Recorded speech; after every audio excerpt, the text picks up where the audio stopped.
This is day 180 on this ship, on this container ship. 180 days. That's 6 months. Now, there's gonna be some sailors, some merchant mariners out there, especially on, military contracted ships. Some of those guys go 6 months, like that's their minimum contract is 6 months. And you guys, it's, it's hard, man. I respect. I get it. But, I don't think it's worth it. The money's great, but is it really worth being, especially if you have a family already, you got kids, is it really worth being away for a minimum of 6 months? Away from your kids and your family, sometimes money isn't everything.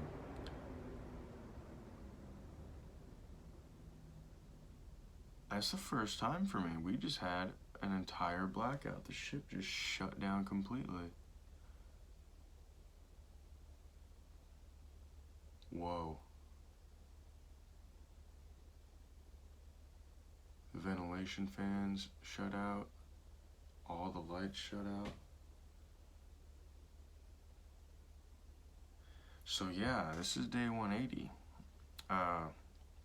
I'll wrap this up real quick because I'm gonna have to probably go outside and see what's going on. It's probably not a big deal, but I was gonna go outside right after this video anyways. I'm gonna go for a run. We're back on the dock, which is cool. This captain has a different thing going on where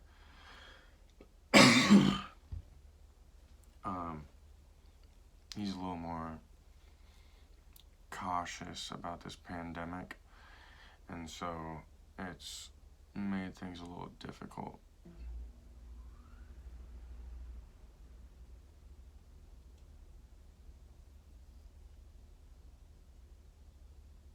He's trying to follow like a gangway up procedure, but it really just makes it.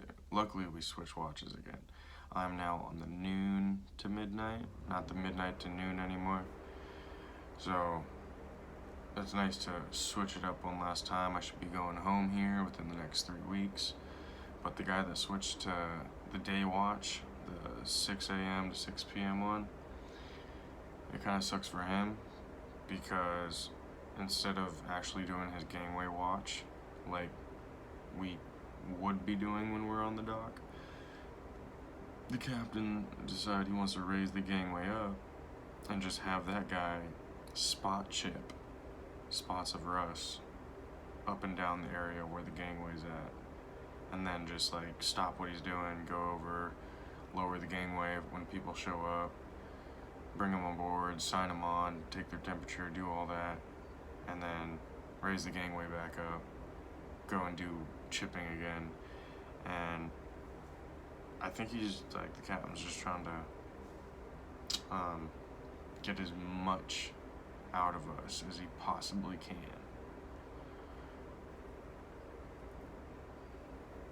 And I wouldn't say that he has full right to do that, obviously, but if he did that to me right now, I probably wouldn't work. I don't know,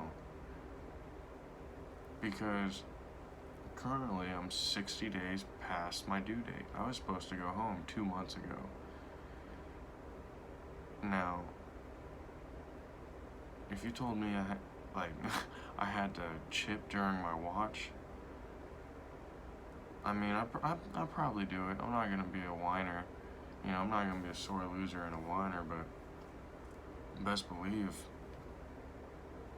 I'm be taking my water breaks, because it's just messed up. That's why a lot of guys don't come here. That's why a lot of ABs do not come back here, for that exact reason.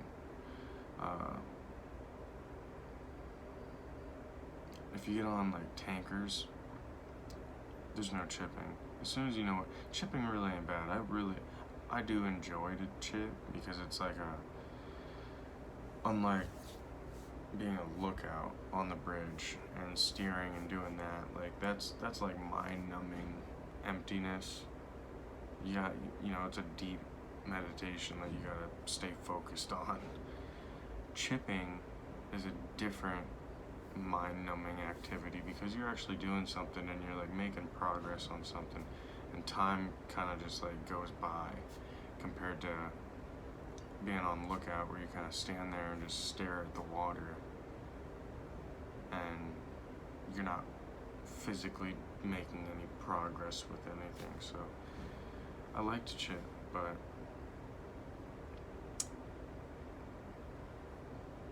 to be made to do it when I'm not supposed to be doing it would not be enjoyable, just like it is being made to stay here for an additional 60 days, 2 months, when I wasn't planning on being here.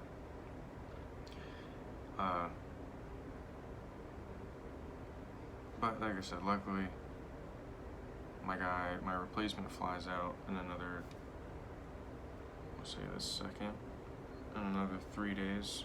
So I'll know for sure when he flies out that I have a relief. I'll have to sit in quarantine for 2 weeks, and then he'll be coming to the ship on the 20th. But this captain, even though he is a little hard and strict, he did say that as long as the guy showed up in country and tested negative, then the captain said he would speak to the company about sailing short, letting me go home, even though I'm needed. He said because I'm so far past my date, I'm one of the last ones that wasn't able to get off with the big crew change. He said he'd try to ask the company and see if they'd allow the ship to go short, being that we are sitting on the dock anyways. And if the guy is sitting in quarantine, it's not like he's gonna skip out on the job because he's in this country already, So we'll see what happens then. I don't know.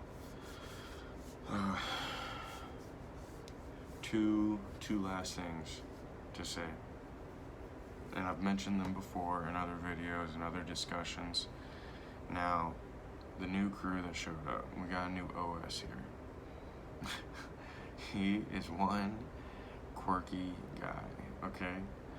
But a big thing that I notice a lot of people do, and it's not a good thing to assume.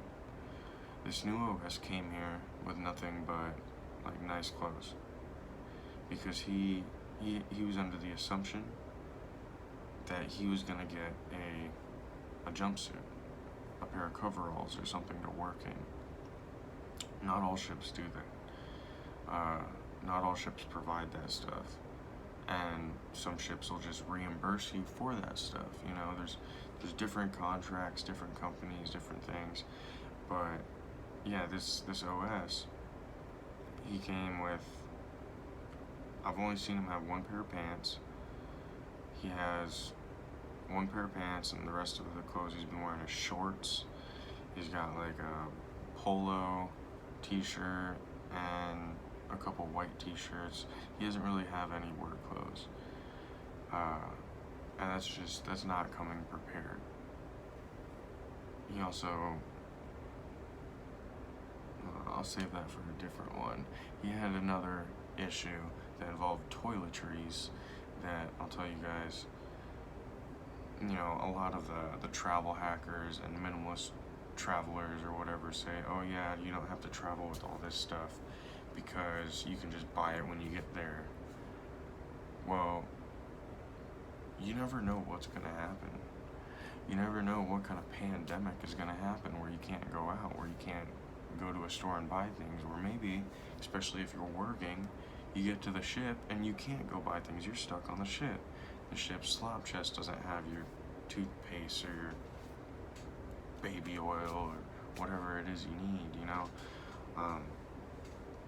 So yeah, there's that right there. Don't ever assume that you're gonna get coveralls. Bring a set of work clothes to last you a week at least. There's gonna be a laundry, washer dryer on the ship. So if you bring enough clothes to last you for a week, you could just continually wash those once a week or every few days. That way they're in rotation or whatever. Don't assume that you're gonna get anything from the ship. Also, I thought it was funny. The bosun had told him, he's like, hey, we got some rain boots if you want to wear those, because they're gonna go wash down the ship with a fire hose or something, right? And this OS was like, oh no, I got these boots and they're pretty waterproof. They're pretty tough. And I'm looking at them, and I'm not saying anything against Carhartt boots. I've never owned a pair of Carhartt boots. Have I? No, I haven't. But and this doesn't have to do with the fact that they're Carhartts or anything. They were a typical Romeo style boot, non-lace, but they were an ankle Romeo boot. So I only went to his ankle, and then the top was kind of like I guess like a neoprene stretchy fabric to suck around the ankle. Now, ankle boots on this ship just don't cut it, especially when you're chipping. If you have to chip, then you're going to be getting chipping stuff into your boots all the time. That's why I do cowboy boots or just, long necked boots, because it keeps things from going in there, and it keeps water out. Because even if you have a pair of ankle boots that say they're waterproof, if you're washing down a deck with a fire hose, that's a lot of water, okay? I don't know how many gallons a minute is, but it's a lot. Your ankle boots are not gonna keep your feet dry. You either want a pair.